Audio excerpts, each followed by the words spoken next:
ఒక మిక్సీ జార్లోకి ఒక కప్పు పుట్నాల పప్పు తీసుకోవాలి. ఇది ఆల్రెడీ వేయించి ఉంటది కాబట్టి మరీ వేయించాల్సిన అవసరం లేదు. ఇందులోకి హాఫ్ కప్పు బాదాం, జీడిపప్పు, పావు కప్పు గుమ్మడికాయ విత్తనాలు, హాఫ్ టీ స్పూన్ యాలకల పొడి, పావు కప్పు డెసికేటెడ్ కొబ్బరి, పావు కప్పు మిల్క్ పౌడర్ అన్ని వేసుకొని మెత్తగా గ్రైండ్ చేసుకోవాలి. ఇక్కడ మిల్క్ పౌడర్ వాడడం వల్ల బర్ఫీకి, కాజు కట్లీ అంత టేస్ట్ వస్తుంది. ఇది లేకపోతే స్కిప్ చేసేయొచ్చు. గ్రైండ్ చేసుకున్న హాఫ్ క్వాంటిటీ పొడిని జల్లించుకోవాలి. మిగిలిన హాఫ్ క్వాంటిటీలోకి ముప్పావు కప్పు బెల్లం వేసుకొని గ్రైండ్ చేసుకొని జల్లించుకోవాలి.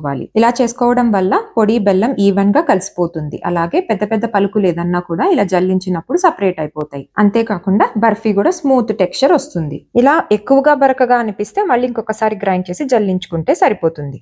ఇప్పుడు ఈ పొడిని మొత్తం ఒకసారి బాగా కలుపుకున్న తరువాత ఇందులోకి రూమ్ టెంపరేచర్ లో ఉన్న పాలను ఒకేసారి పోయకుండా 1 లేదా 2 టేబుల్ స్పూన్లు వేసుకుంటూ కలుపుకోవాలి. పాలు మొత్తం ఒకేసారి వేసుకొని కలుపుకుంటే కన్సిస్టెన్సీ పేస్ట్ లాగా అయిపోతుంది. కాబట్టి కొద్ది కొద్దిగా పాలు పోసుకుంటూ మనకు కావాల్సిన మెత్తని కన్సిస్టెన్సీ వచ్చేంత వరకు మాత్రమే పాలు యాడ్ చేసుకోవాలి. ఒకవేళ పొరపాటున కొంచెం ఎక్కువ పాలు వేసి మిశ్రమం మెత్తగా అయిపోతే కాస్త కొబ్బరి పొడి లేదా మిల్క్ పౌడర్ యాడ్ చేసుకొని కన్సిస్టెన్సీని సెట్ చేసుకోవచ్చు. వీడియోలో చూపిస్తున్నట్లుగా సాఫ్ట్ గా ఉండాలి. చేత్తో కొద్దిగా ప్రెషర్ పెడుతూ కాస్త ఒత్తుకుంటే ఇంకా స్మూత్ టెక్స్చర్ వస్తుంది.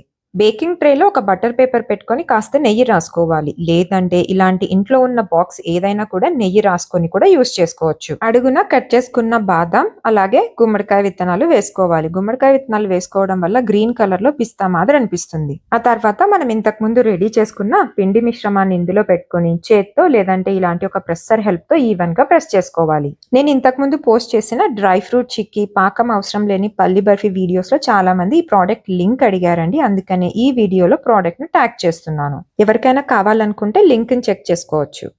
ఇలా మొత్తం ఒకే థిక్నెస్ తో ప్రెస్ చేసుకున్న తర్వాత పైన ఒక ప్లేట్ లేదా కటింగ్ బోర్డ్ పెట్టుకొని ఒక్కసారి ఫ్లిప్ చేసుకోవాలి. నెమ్మదిగా బటర్ పేపర్ ను తీసేయాలి. చూడండి ఎంత బాగా వచ్చిందో. ఇందులో అస్సలు గ్యాస్ వెలిగించలేదు, చక్కెర వాడలేదు. చక్కెర బదులుగా బెల్లం వాడాం కాబట్టి కొద్దిగా కలర్ బ్రౌనిష్ గా ఉంది. No gas, no oil, no maida, no refined sugar. అలానే టేస్ట్ కూడా నో టేస్ట్ అనుకునేరండి.